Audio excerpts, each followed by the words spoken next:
Hello, welcome to the Eclectic Reader. Listen to great books and stories while you use your eyes and hands for other things.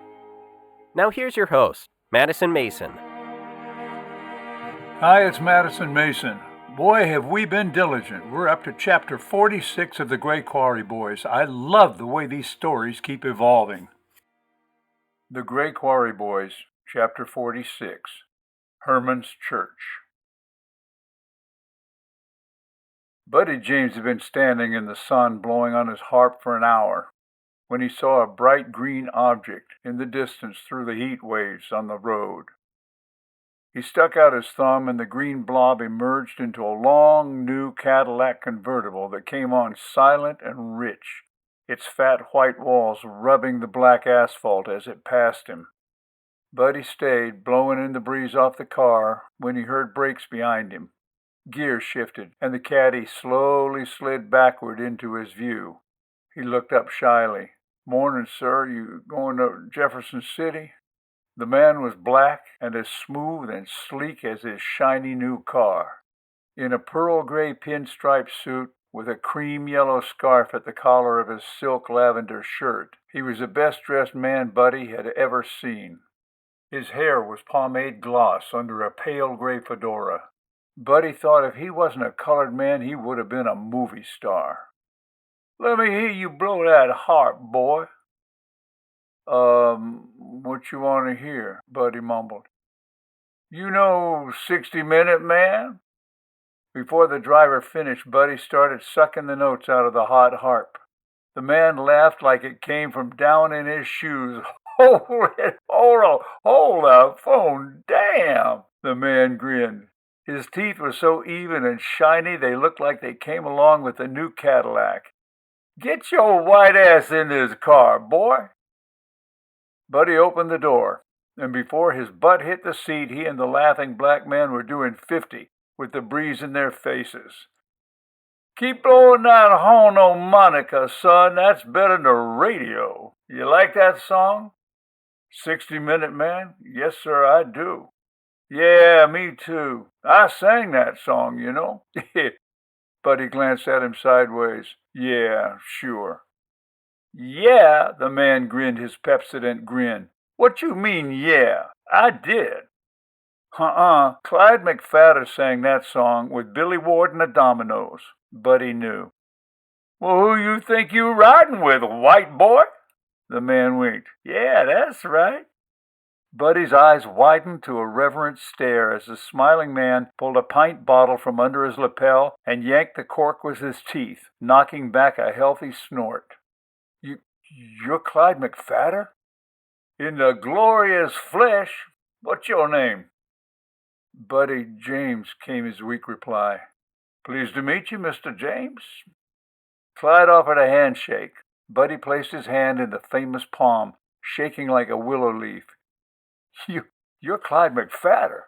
"Shut your mouth, son. You're going to catch a bug," McFadder laughed. "Where'd you learn to blow like that? You sound good." "I just do it." "Well, that's right. You sure enough do it.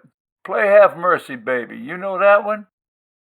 Buddy played it as best he could, and the great Clyde McFadder, who sang Money Honey, Such a Night, Lucille, and Honey Love, and all the greats, wailed with him as they floated along the Carolina tar road into the tobacco center of Jefferson City in a bright chrome shiny green chariot. By the time he dropped Buddy off at the jailhouse, they were friends, and Buddy knew how Clyde McFadder was on leave from the Army and driving up to Durham to see his mama. "All right, this here's it. Hey, you be good now." "Thanks for the ride, sir." "Who you calling, sir, white boy?" "Buddy, you keep on blowing now, hear?" "I'll do it, Clyde." "That's right." He laughed, and the legendary Clyde McFadder of the Dominoes rolled away from the curb and down the block in his big green caddy, and the gig was over. Inside the courthouse building, Buddy asked where his mother was, and found himself treated like a criminal on charges. They frisked him and took his harp, his change, and his belt before they let him see her. Finally, he was told to sit in a room with a steel table, 2 steel chairs, and a flickering fluorescent light overhead. scared and alone. He missed his harp, and he wished he was riding with Clyde McFadden to Durham. After a very long time, the door opened and the sheriff entered leading someone by the elbow. The person wore washed-out denims and a blue work shirt ending in handcuffs. White bandages swathed the head, and one eye, black and swollen, peeked at him. He didn't recognize the sorry creature as his mother until she whined his name. "Buddy, oh," she cried and sat down across from him. He reached across the table to hug her. "No touching there," the sheriff barked. Lorraine jumped back as if shocked by electricity. "Ma, what happened?" he asked, shaking his head in disbelief. "I was drunk, Buddy. I don't know what happened. They tell me I killed a woman, but I don't think I did, though. I think they got the wrong person. It's mistaken identity, honey."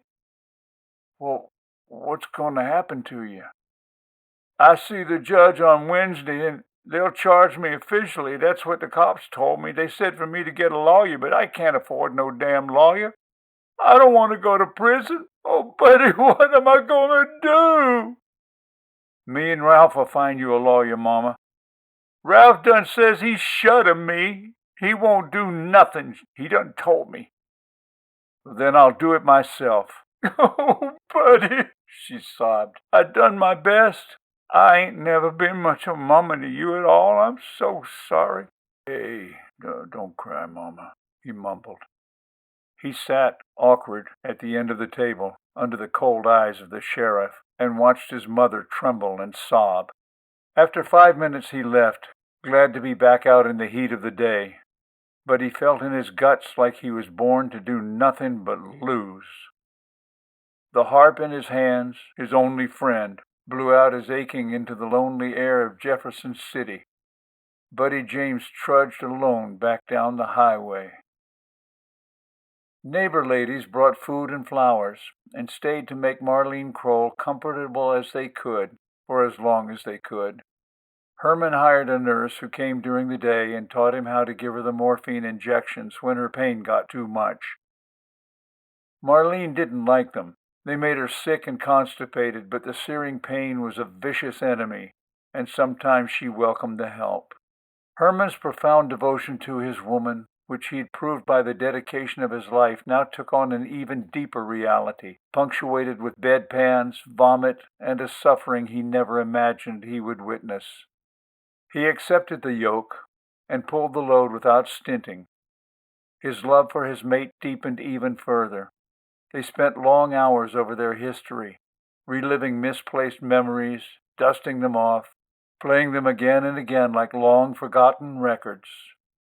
They danced to them now in their hearts and laughed at the flickering flame of escaping time. Much as he was doing, he wanted to do more, to contribute more before it was too late. He made her another mailbox, same as the first with more detail. He shaded the mallard's neck and outlined each feather in the wingtips. It was a work of art, and he showed it to her with a small boy's pride. A glow of joy in her eyes was his great reward, and he hoped against hope that the flying symbol would be incentive to get her up and out, to try at least. "Oh, dear, isn't it sweet?" she whispered. He had to hold it for her. "We'll get you up to the top of the hill to see it in the sunlight tomorrow. What do you say?" "Of course, dear," she smiled and lay back. But it didn't happen.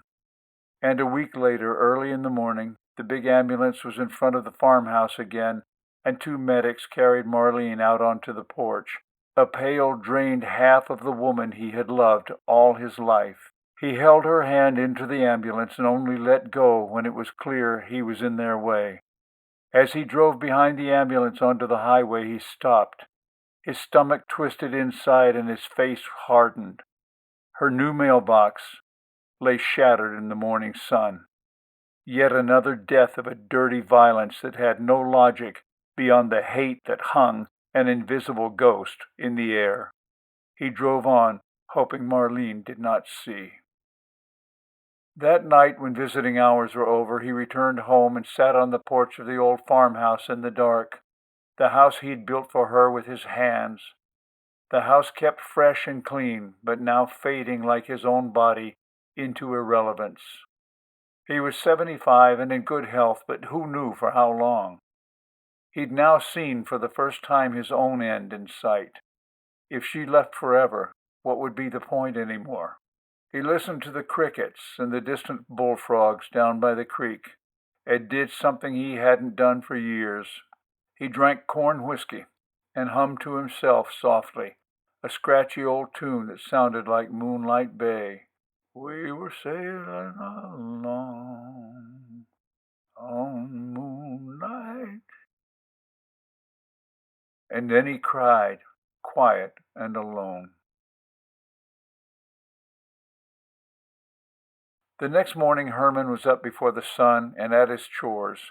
He and Charles Murphy, his man, hauled feed and milked cows, fed the chickens, gathered the eggs. Herman was a little slower today, thanks to the corn residue in his system, but he pressed through his labors with Spartan dedication.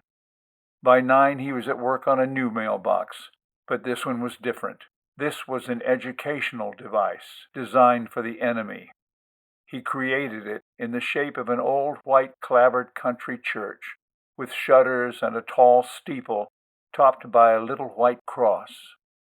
The front doors of the church would open the box for the mail, but that wouldn't be necessary. The Kroll's mail was being held at Gray Quarry Post Office for pickup until further notice. Besides, this new mailbox was already full. Charles watched him pour concrete into the box and insert a long steel pipe in the center. The next day it had cured into a solid mass and the box was being transformed, painted to look just like Zion Missionary Baptist Church. The Murphy family attended off Mecklenburg Road every Sunday morning, rain or shine. He marveled at Herman's ability with his hands and wondered at the same time if the old man wasn't going around the bend, what with his wife slowly dying and all.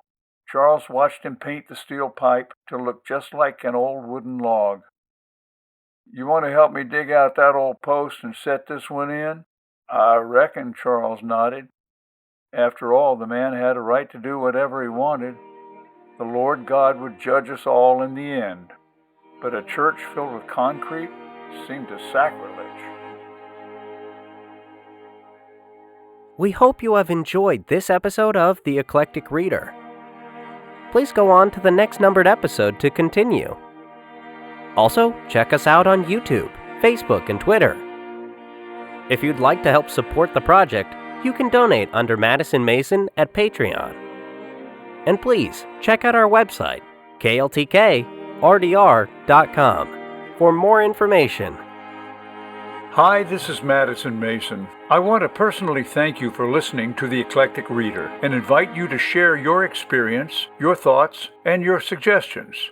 We have many great books lined up for the future, but if you have requests for anything that is in the public domain, please email us at kltkrdr@gmail.com. kltkrdr@gmail.com